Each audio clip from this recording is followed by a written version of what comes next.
Tighter Insider Preseason Camp is sponsored by The Locker Room. Hello again, everybody, and welcome into our Tighter Insider Fall Camp Practice Update for Tuesday, August 12th. Our updates are brought to you by The Locker Room, home of the original elephant wear and a Tuscaloosa tradition since 1964. Gary Harris along with Rodney Orr. I'll tell you something, man. Good news all over the place today, and it really starts with the fact that they've had some guys nicked up, but most of those guys are practicing and seem to be doing pretty well. Yeah, you know, Gary, there was a little bit of concern with some of the injuries late last week and into the scrimmage, but guys like Dalvin Tomlinson, Geno Smith are back. Leon Brown's making his way back. He had been injured earlier, so a lot of those injured guys coming back. There's a lot of people asking about Ashawn Robinson. I think he's, doing really well. So I think right now on the injury front, it looks pretty good. We're about halfway into this fall camp, and I mean, they have been getting after it.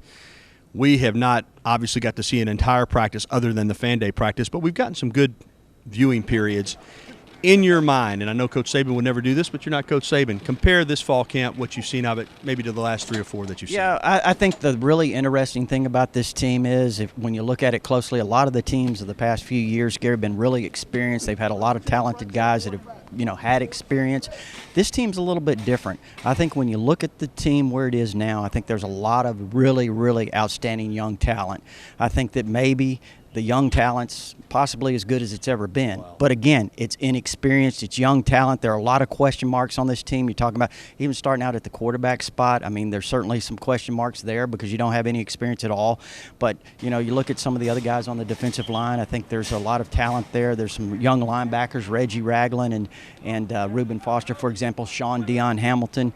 Even Keith Holcomb, the freshman from Tuscaloosa, has shown some things. So, there's some guys there. You look in the secondary, Tony Brown, Marlon Humphrey, some other guys that have really been, outstanding in fall camp, but still a lot of those guys are inexperienced.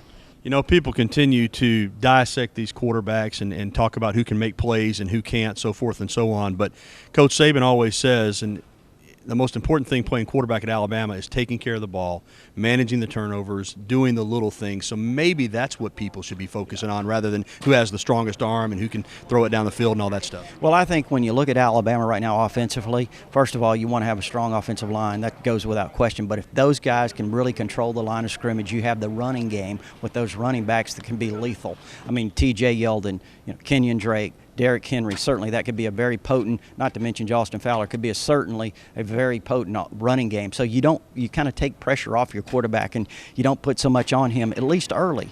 So again, it's the guy who manages the game well, doesn't turn the ball over, makes a few throws, and then as you kind of develop and start to feel more comfortable, you can kind of open things up with a quarterback. All right, 2 more practices on Wednesday, a 2-a-day session. That's going to do it for our update for today. For Rodney Orr, I'm Gary Harris. We'll talk to you again tomorrow. Tighter Insider Preseason Camp is sponsored by The Locker Room.